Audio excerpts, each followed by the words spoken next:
बिजली धूप भरी दोपहर में छोटी एलिस अपनी बड़ी बहन के साथ नदी के किनारे बैठी थी। वह ऊब रही थी क्योंकि बहन जो किताब पढ़ रही थी उसमें न तो तस्वीरें थी न ही संवाद। अचानक एलिस ने देखा कि एक सफेद खरगोश वहां से गुजर रहा है। वह खरगोश बड़ा अजीब था। उसने कोट पहना था, हाथ में घड़ी पकड़ी थी और खुद से बड़बड़ा जा रहा था।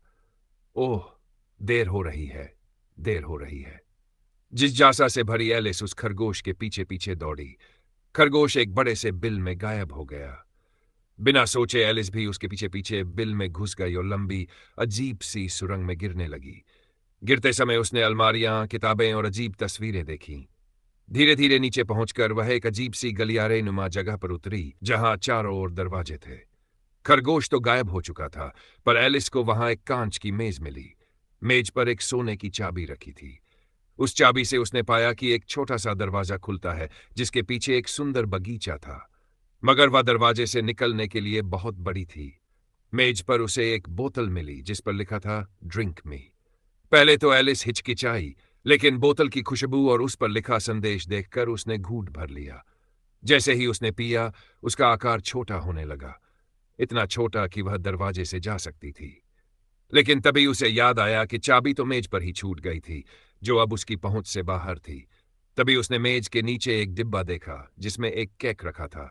उस पर लिखा था ईट मी। केक खाते ही वह अचानक बहुत बड़ी हो गई, यहां तक कि कमरा भर गया। एलिस ने बोतल और केक को बारी बारी से खाकर कभी छोटा और कभी बड़ा होना सीखा। आखिरकार उसने सही आकार पा लिया और उस जादुई बगीचे में प्रवेश कर पाई। वहां उसकी मुलाकात कई अजीबोगरीब पात्रों से हुई। चेशायर बिल्ली, जो रहस्यमय ढंग से मुस्कुराती और कभी भी गायब हो जाती। मैड हैटर की पागलपंती भरी चाय पार्टी, जहां कोई नियम नहीं था और हर बात उल्टी पुल्टी लगती थी। और फिर हार्ट्स की रानी, जो गुस्से में हर किसी से कहती, इसका सिर कलम कर दो। रानी के साथ एलिस ने क्रिकेट का खेल भी खेला, जिसमें बल्ले की जगह फ्लेमिंगो और गेंद की जगह शाही हॉग थे।